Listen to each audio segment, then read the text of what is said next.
Ashford was the kind of town that exhaled at dusk.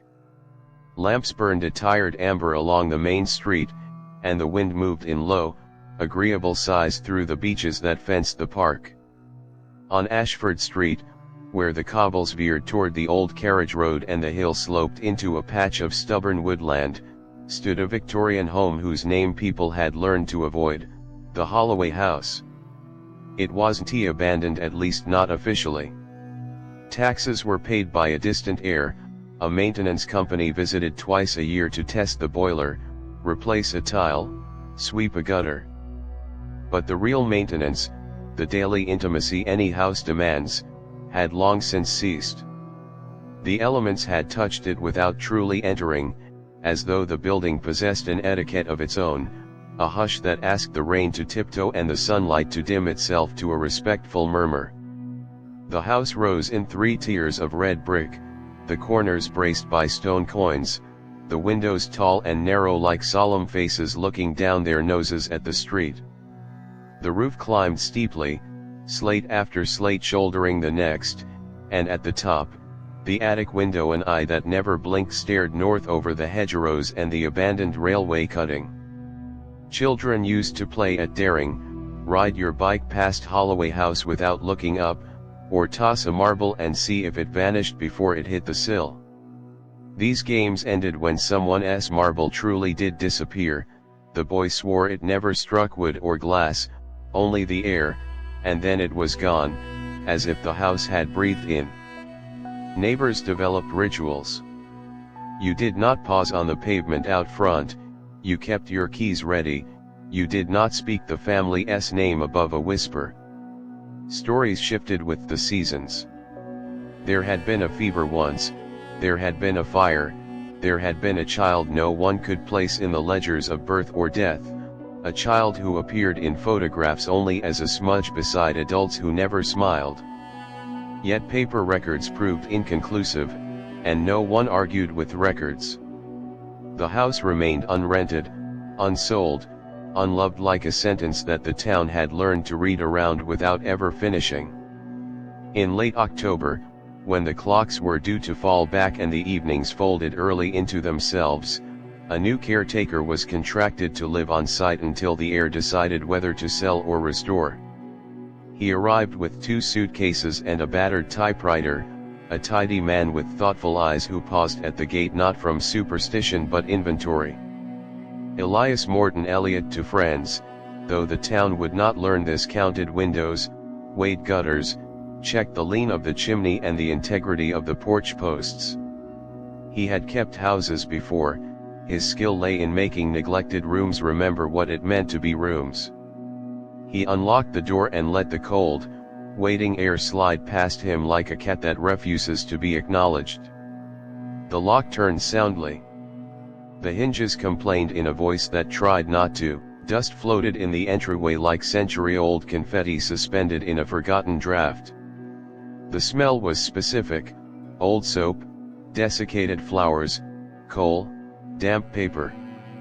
He left the suitcases in the hall, tested the electric, opened every window he could, and took stock: a drawing room with a black piano filmed over in fine gray, a dining room with a table laid with empty candlesticks, a kitchen of iron and porcelain, practical and priestly.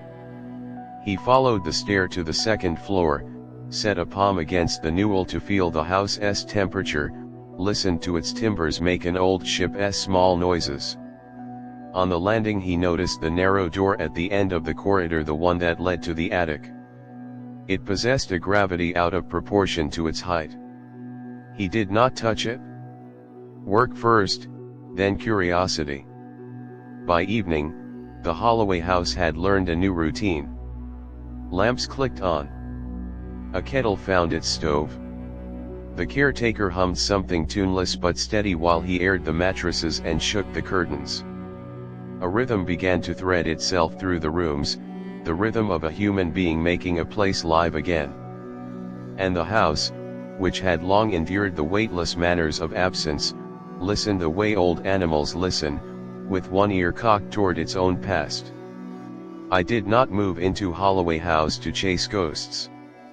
I moved because it was work and I am good at work. Still, I would be lying if I said I felt nothing when I turned the attic key on my second day and found that it resisted me with the obstinate courtesy of a doorman who knows you by name and does not approve. The key warmed in my fingers. The door did not.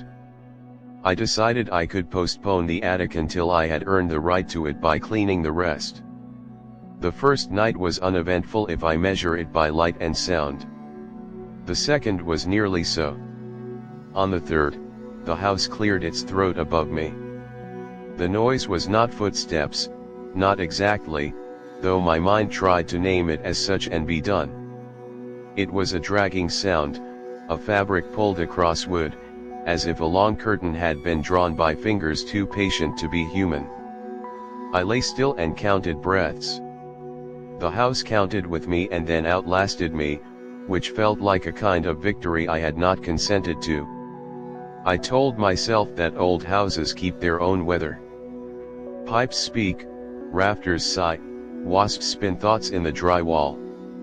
I said these things aloud, because it helps to speak sense into a room. The dragging stopped. I slept. In the morning, I took my tea to the back steps and watched a fox inspect the hedge with a surgeon's disdain. There is a confidence that comes from routine. I found it, wore it like a jacket, and felt warm for several hours. On the fifth night I woke to the sensation that someone had pronounced my name in a room I was not yet in. You know the feeling, the air covers a meaning and then removes it. My skin went instinctively cold, my ears strained, and the silence that followed had the charm of a door held open. I did not get up, I refused the invitation. I have lived alone long enough to understand that your thoughts will walk you into rooms you never meant to enter if you let them. I turned my face to the wall and slept badly on purpose, as if in defiance of a host. By day, I did the useful things. I cleaned the ash from the fireplace and found a brooch fallen long ago beneath the great silver oval, a single strand of hair braided under glass. I oiled the piano and pressed the soft pedal to test the keys. Middle C was belligerent and took coaxing. I discovered a cupboard in the dining room stacked with plates patterned with vines that doubled back on themselves the way thoughts do when they try to hide where they began. I took the plates down, washed them, and put them back, understanding this was less about cleanliness and more about introducing myself to the house one layer at a time. On the eighth night came the scraping. Not from above, but from the seam of the attic door itself, as though something inside had dragged the flat of a hand along the wood in search of a latch it did not need. I rose, set my feet to the cold floor, and listened. The scraping paused and then resumed with the rhythm of someone who has learned you are awake and does not mind. I walked into the corridor with a lamp. The corridor did not seem to approve of the lamp, the light felt too young for the wallpaper. I stood before the attic door and put my ear to it and heard nothing. That perfect negative in which the smallest sound would have been catastrophic. After a long time I went back to bed, certain I had lost something I had not known I owned. I don't recall when the whispers began. It is the nature of whispering to pretend it was always there. Perhaps they began on the 10th night, or perhaps they existed from the first and only my willingness to admit them changed. The words were not words at first. They were breath practicing being a shape. But then, one attempted my name. The first letter unrolled like thread, the next snagged on a splinter, the last fell with a hush, Eliot. I laughed, a small noise in the dark. I said, "Not tonight," as if the house were a child I could send back to bed. When the whisper returned, it did not aim at me.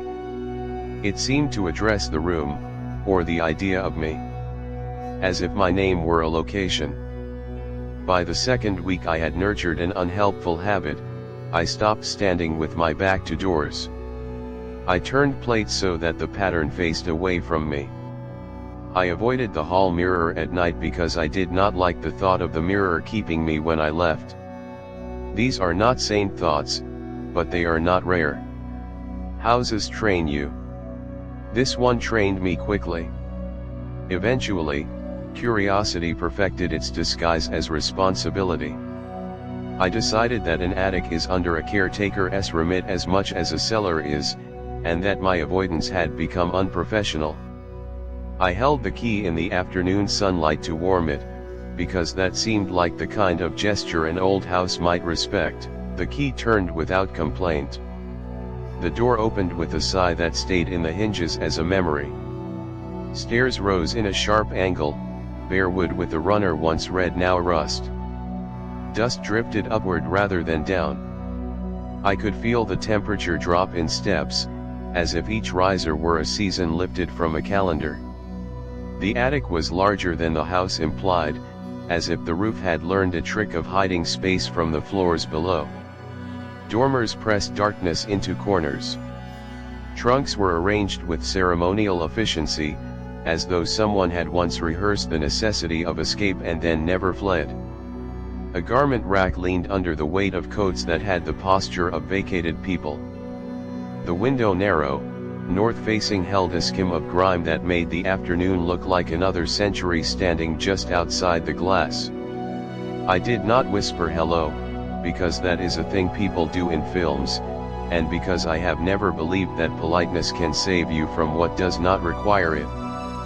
I simply stood and listened. The attic answered with the soft labor of wood settling into its own long memory. It was not until I crossed to the trunks that I understood how the air moved, not in drafts, but in directions, as if currents had been laid down long ago and never forgot where to go. The first trunk held dolls with porcelain faces tinted by the slow nicotine of age. Some had eyes that slept, others stared with blue that had not faded. Their clothes were lace and dim embroidery. One wore a locket the size of a thumbnail. Inside the locket was a braid of hair so fine that it could have belonged to a child or to a thought. The second trunk contained clothing folded to the standard of grief. A note in the bottom named no names, only an instruction written in a hand that was tidy even as it pressed too hard: do not open the window after dusk. He watches. The third trunk resisted me. The leather straps had warped into a stubbornness that felt personal. When I eased them back and lifted the lid, I found a ledger-sized journal bound in cracked brown skin. The first pages were precise, somber entries, the sort of household record a methodical woman might keep: coal deliveries, coughs, address taken in, a servant dismissed for answering back. But as the entries proceeded, they loosened. Paragraphs turned to lines. Lines broke into pleas. The writer stopped noting deliveries and began noting sounds: dragging above room, footfall in corridor when all are in sight, mirror refuses to keep my face. Names appeared and dissolved. On a page close to the end, a single sentence was written 3 times, each darker than the last until the nib tore the paper: do not answer the whisper. I shut the trunk, replaced the straps, and sat on the attic's floor with the journal on my knees. The rafters conversed in wood. The light tilted. I realized dusk would arrive in less than an hour, and the note about the window had the clarity of a rule that becomes true if you break it. I went downstairs and made a show of cooking. Eggs. Toast. Tea strong enough to mend. I ate as if the performance of eating could obligate the house to leave me the human tasks. I washed dishes slower than necessary. I listened for the attic. The house listened for me. Night is a teacher whose lessons you do not forgive. At some point after midnight, a whisper threaded the dark with the intimacy of a sleeve brushing a cheek. It did not attempt my name. It spoke a word I could not translate, and then another, which I could. Answer. The syllables made a promise and a demand. I felt the way you feel when a telephone rings in a house with no telephone. I breathed through my teeth and said, very softly, "No." The whisper subsided like a patient retreat. The dragging followed after, pleased with itself, and then stopped immediately above my bed. I do not know whether I slept. I know that when Gray entered the window I got up like a man rehearsing escape and checked the attic door. It was closed. The key was in my pocket where I had left it. My refusal felt like a thin blanket in a cold room. It covered something but not enough. From that day, refusals had to be renewed like vows. I refused to linger on the landing. I refused to return to the attic after dusk. I refused to imagine a face on the far side of a door. The refusals consumed more of me than any act would have. That is how the house opened me, by requiring me to close. Two events forced me to admit that the situation had moved past eccentricity. The first was noon on a Sunday when church bells traveled thinly across town. I passed the hall mirror and saw not for a blink, not a trick, the stair behind me filled with figures descending. They were the coats from the rack and also not the coats. The mirror had lent them purpose. They seemed to be leaving a service none of us had been invited to, and their heads were turned toward me with an absent inquiry, the way people glance at a waiter who is not theirs. I stepped aside as if to let them pass. When I looked again there was only the stair, and my face, and a bruise of light. The second event was the discovery of a trapdoor in the attic floor, hidden beneath a rolled carpet. The wood around it was new where the rest was old, and the hardware had been polished by intent. It opened onto a crawl space that ran like a secret noun between the joists. In that crawl space I found three things: a small tin soldier with a bayonet dulled by teeth, a tin of ash labeled in pencil not with a name but with a date, and a child's slate on which a hand had written a sum, and then, under it, in cramped letters, a message: "He stands where you are when you are not." The chalk had not smudged. I left everything as I found it, closed the trap door, and did not return for 2 days that felt like a week lived without mirrors. You will want to know why I stayed. Pride is a word with too much perfume for a man like me. Habit, then, or a suspicion that the house had given me a role in a story and I had agreed before I understood the terms. The journal sat on my desk, and at night I read it not to learn but to keep it company. The last entries abandoned grammar. They arranged themselves around one instruction repeated with the severity of prayer: do not answer the whisper. But a whisper is not a door, it is a question. Even refusal is a kind of dialogue. I realize now that silence can be an answer if you listen in the wrong way. The whisper changed on the 23rd night. I woke to find it speaking from inside my pillow, as if the feathers had learned a language. My name arrived whole. Elliot. It was not my mother's voice or any voice I could assign. It was my name pronounced by a house, which is to say by a shape of space that had noticed where I ended and it began. I sat up. I should have left. Instead, I performed the ritual of the coward who believes himself brave. I lit a lamp, picked up the key, and went to the attic to show the dark that I had manners.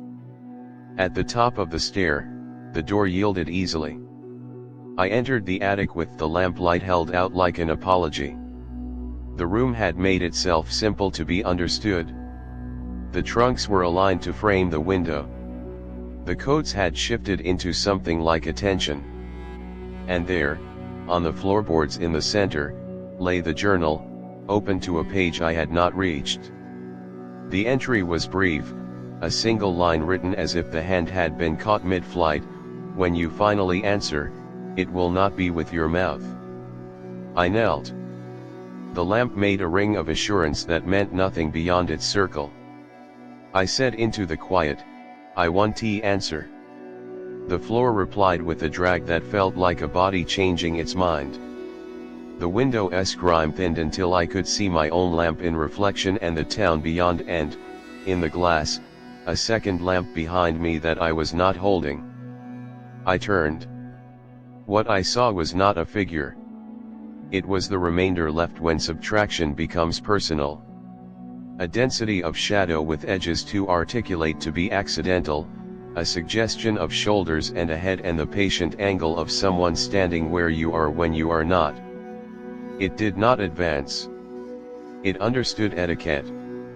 I understood, suddenly and without mercy, that my mistake had not been going to the attic, or reading the journal, or staying in the house. My mistake was simpler. I had arranged my days around a refusal, which is to say I had arranged them around the whisper. I had already answered by listening. I left the attic not in a run. Running is the currency fear spends to buy you back, but with the calm of someone departing a negotiation that has gone, quietly, all one way. I locked the door. I slept in a chair with the lamp lit and woke to the sound of footsteps not on the stair but in the ceiling directly above the chair, as if the house preferred clarity. By morning, every mirror in the house had turned my face a few degrees toward the attic even when I faced the other way. People imagine terror as a crescendo. It is a scale and a ladder in their minds. But the worst of it is circular. It brings you back to a point you recognize and shows you what you missed the first time. I circled the house for hours that day, inventing tasks that produced no improvement. I polished the banister. I rearranged books by the sequence in which their authors had died. I cleaned a window no one could see from the street. The house did not resist. It did something worse, it agreed. At dusk, a dusk earlier than the clock permitted, the bell in the hall that did not work chimed twice. I stood under it and listened to the absence of mechanism. Then I saw the thread. A thread of something like soot drifted down from the ceiling and touched the back of my hand. It was warm. I brushed it away without thinking and watched the smear it left on my skin darken as if considering joining the blood below it. I said aloud, "Enough." I said, "You may have the attic. You may keep your secrets. I will keep the house." The bargain tasted like ash. I picked up the journal to read the first half as if the end did not exist, as if a story could be undone by pretending not to know it. Near the beginning I found a description I had schemed, a newborn who did not cry when light found him, who watched the attic window the way a sailor watches a harbor. The writer called him Thomas in one entry and the boy in the next, and, later, him, with the indefinite reverence of fear. There were weeks without mention and then a sentence so ordinary it became monstrous, "I have learned not to answer when he whispers from the stair." I closed the book. I set it down carefully, not because it was fragile, but because I was. Night came with the choreography of a play I had seen and hated but could not leave. I slept in the chair again. The lamp weakened. The attic dragged itself across my ceiling. Whispers rehearsed the shape of my name until it wore the sound down to wire. And then the twist so simple it felt like the truth standing up out of disguise. The whisper moved to the front door and spoke not my name but the surnames of the neighbors on either side, syllables pressed briefly against the wood as if checking addresses. The shadow in the attic did not belong to the house. The house belonged to the shadow. The house was its envelope. I was, by virtue of being inside the envelope, the letter. I understood, finally, what the instruction meant. Do not answer the whisper. Do not answer where you live. Do not confirm a place. The thing that watches from attics is not trying to speak to you, it is trying to learn where you are when you are not. It wants to stand there first. I packed. I am not proud of how quickly. I left clothes in drawers, plates in the rack, a kettle mid-thought. I locked the front door, returned the key to my pocket, and began down the walk with the momentum of a choice that would kill me if I stopped. At the gate, the street lamp failed and then remembered itself. Ashford Street made the sound streets make when they have heard something they intend never to repeat. Behind me, the attic window reflected the world as though polishing it for later. I did not stop that night. I walked until the town became fields and the fields became a road with hedges that reached toward each other like old friends who no longer spoke. Dawn found me at the station. I did not buy a ticket. I sat on a bench and watched trains collect other people's futures. When I returned to my lodging at noon to wash and eat and pretend, the key to Holloway House was not in my pocket. It was on the table by the mirror where I had never put it.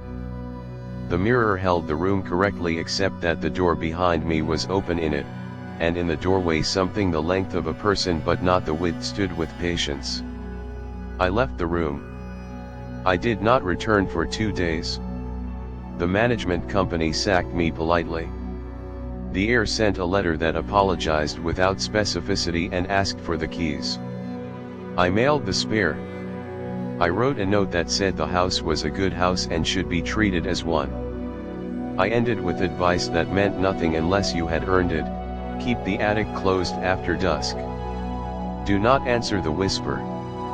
This is where my first-person usefulness should end. But terror is not a genre that believes in endings as much as it believes in transfers. You are reading this in a room you believe you know.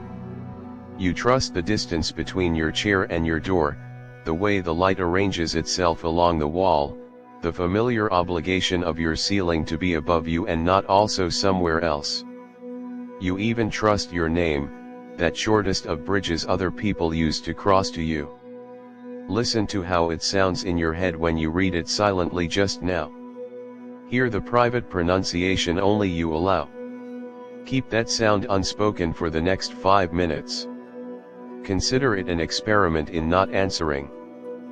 Because I have learned expensively that the thing in the attic is patient but not imaginative.